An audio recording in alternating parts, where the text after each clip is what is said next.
Hello guys, welcome to day 10 of 100 days DSA challenge.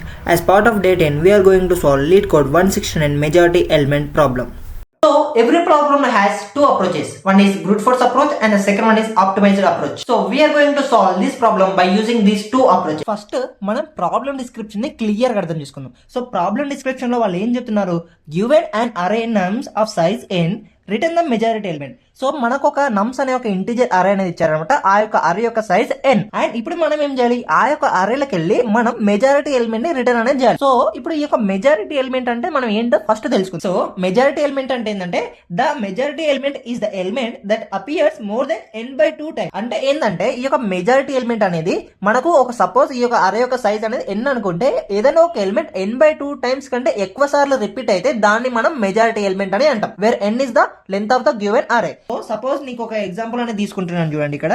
So మనకు దగ్గర ఒక input అరే అనేది ఉందనుకోండి, like nums is equal to 3,2,3. So this is one input అరే. ఓకే, సో ఇప్పుడు చూసుకుంటే మనకి ఈ యొక్క నమ్స్ అనే ఒక అరే యొక్క లెంత్ ఎంత, 3 అంతే కదా. 1 2 3 ఎలిమెంట్స్ ఉన్నాయి కాబట్టి ఈ యొక్క అరే యొక్క లెంత్ అనేది మనకు 3. సో ఇప్పుడు n/2 అంటే ఎంత, 3/2. So 3/2 which is equal to 1.5 and the integer value of 1.5 will be 1, అంతే కదా. సో మనకు 1.5 అంటే మనకు ఇంటిజర్ వాల్యూ అనేది 1 అవుతుంది. Is it clear? సో ఈ కేసులో ఏదైనా ఒక ఎలిమెంట్ మోర్ దెన్ 1 టైం అనేది రిపీట్ అయితే ఆ యొక్క ఎలిమెంట్ ని మనం మెజారిటీ ఎలిమెంట్ అని అంటాం. Is it clear? సో ఇప్పుడు చూసుకుంటే 3 అనేది 1 and 2. సో 3 అనేది 2 టైమ్స్ రిపీట్ అయ్యింది, అంతే కదా. సో 3 అనేది 2 టైమ్స్ రిపీట్ అయింది అండ్ 2 అనేది ఓన్లీ 1 టైం వచ్చింది.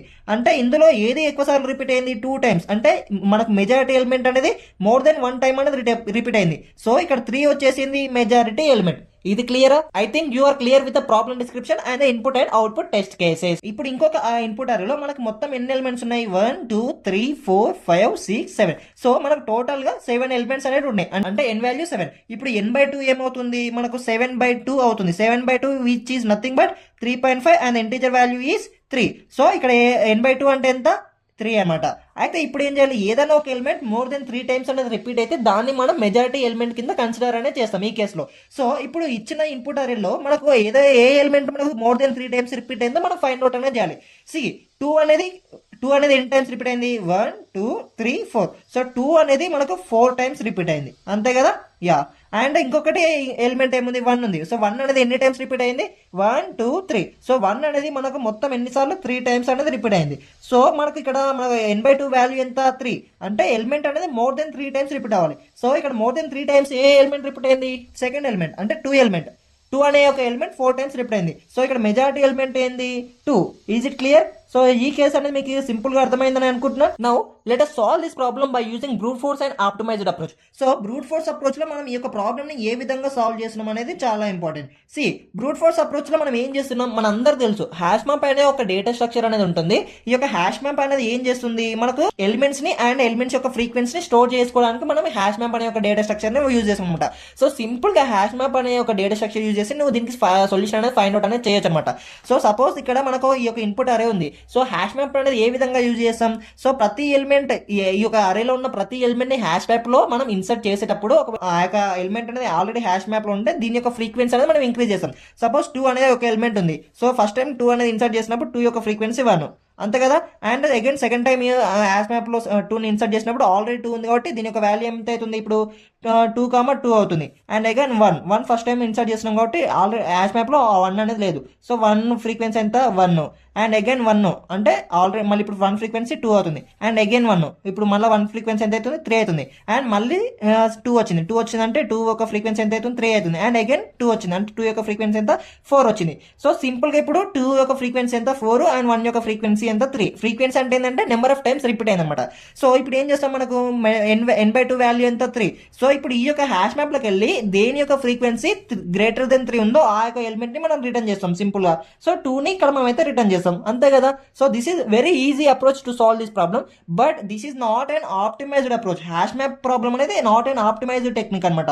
సో ఎందుకు ఇది నాట్ అన్ ఆప్టిమైజ్డ్ టెక్నిక్ అంటున్నా అంటే, see even though we're solving this problem in order of time complexity ఎంత దీని ప్రాబ్లమ్ సాల్వ్ చేయడానికి మనకు ఆర్డర్ ఆఫ్ n టైం అనేది పడుతుంది. But this is not space efficient అనమాట. ఎందుకు ఈ యొక్క ప్రాబ్లమ్ నేను స్పేస్ ఎఫిషియెంట్ కాదు అని అని అంటున్నానంటే మనం ఈ యొక్క ప్రాబ్లమ్ ని సాల్వ్ చేయడానికి హ్యాష్ మ్యాప్ అనే ఒక డేటా స్ట్రక్చర్ ని యూజ్ చేస్తున్నాం. ఈ యొక్క హ్యాష్ మ్యాప్ అనే ఒక డేటా స్ట్రక్చర్ లో మనం order of n extra space అనేది యూజ్ అనేది చేస్తున్నాం అనమాట. So it is requiring order of n extra space for storing all the array elements in the hash map. అంతే కదా. సో ఇప్పుడు మనం ఏం చేయాలి, ఈ యొక్క హ్యాష్ మ్యాప్ అనే ఒక డేటా స్ట్రక్చర్ ని యూజ్ చేయకుండా మనం ఈ యొక్క ప్రాబ్లమ్ ని సాల్వ్ అనేది చేయాలి. So is it clear? So that's why since it is using order of n extra space, this is not an optimized approach. Now let us see how to solve this problem by using the optimized approach.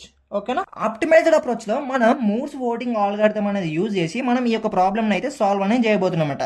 So ఈ యొక్క Moor's voting algorithm అనేది మనం majority element ని find out అనేది చేయడానికి use అనేది చేస్తాం అనమాట. Is it clear? So optimised approach లో మనం మూర్స్ ఓటింగ్ ఆల్గారిథం అనేది యూజ్ అనేది చేస్తున్నాం అనమాట.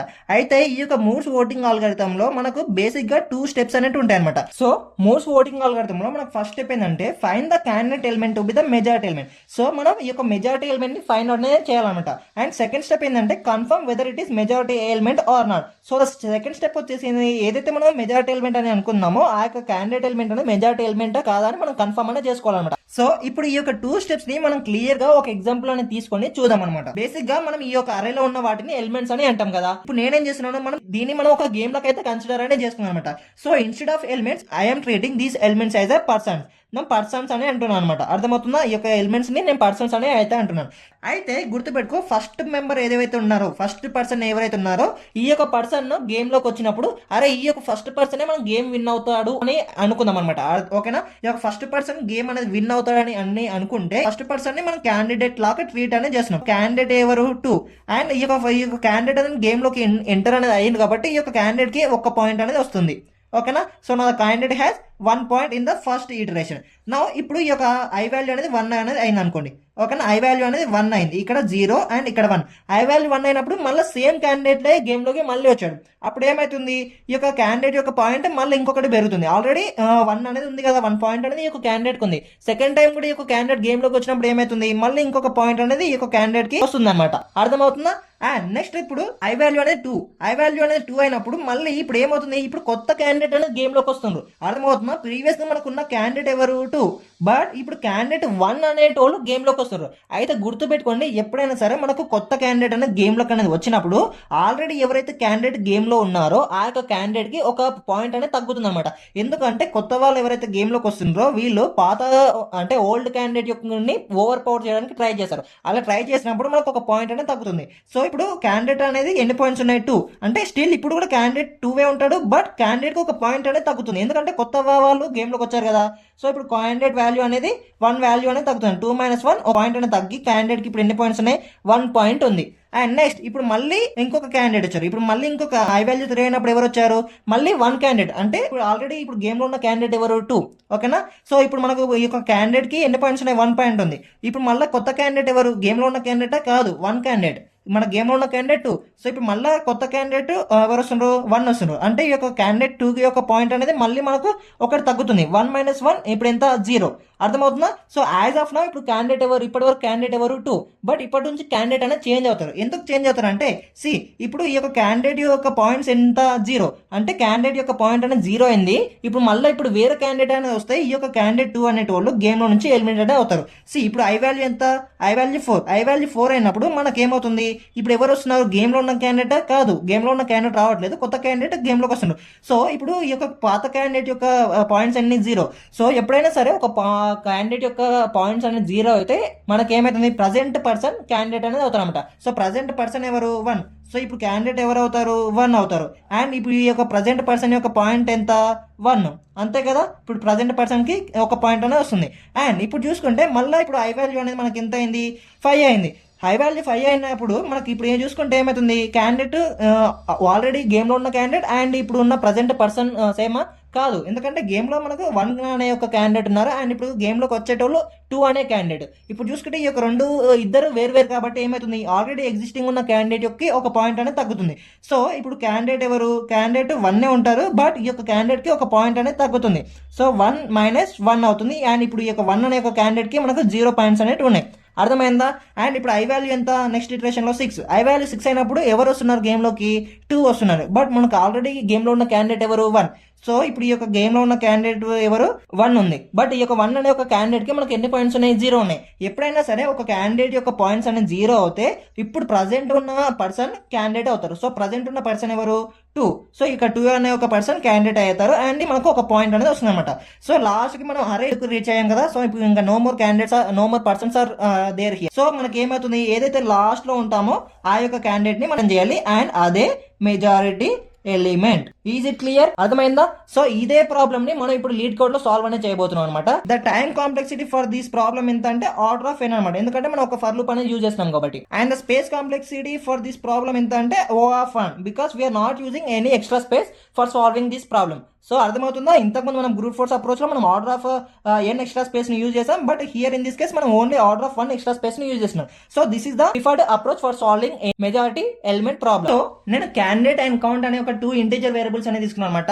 సో క్యాండిడేట్ అంటే తెలుసు కదా, మనం ప్రజెంట్ క్యాండిడేట్ ని స్టోర్ చేయడానికి మనం క్యాండిడేట్ అనేది తీసుకున్నాం. అండ్ కౌంట్ అనేది ఎందుకంటే మనం ఏదైతే ఇప్పుడు పాయింట్స్ అనేది ఉన్నాయి కదా, ఈ యొక్క పాయింట్స్ ని స్టోర్ చేయడానికి మనం కౌంట్ అనే ఒక వేరియబుల్ ని తీసుకుంటున్నాం. అండ్ ఇప్పుడు చూసుకుంటే ఎప్పుడైతే కౌంట్ అనేది 0 అవుతుందో ప్రజెంట్ పర్సన్ ఎవరైతే ఉంటారో వాళ్ళని మనం క్యాండిడేట్ లాగా ట్రీట్ చేస్తాం.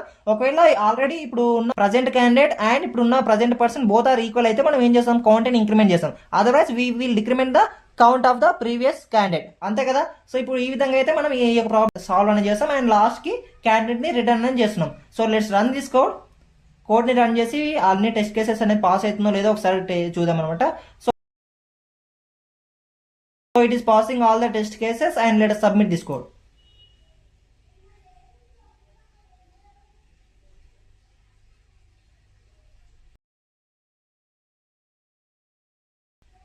Yeah, so the code is successfully got submitted. So that's how we can find the solution for this problem by using the both brute force and the optimized solution. So if you are new to our channel and if you also wanted to learn DSA along with me, just hit that like button and consider subscribing to our channel. So that makes me motivated and helps in making the videos consistently without any interruptions. So let's learn together and grow together.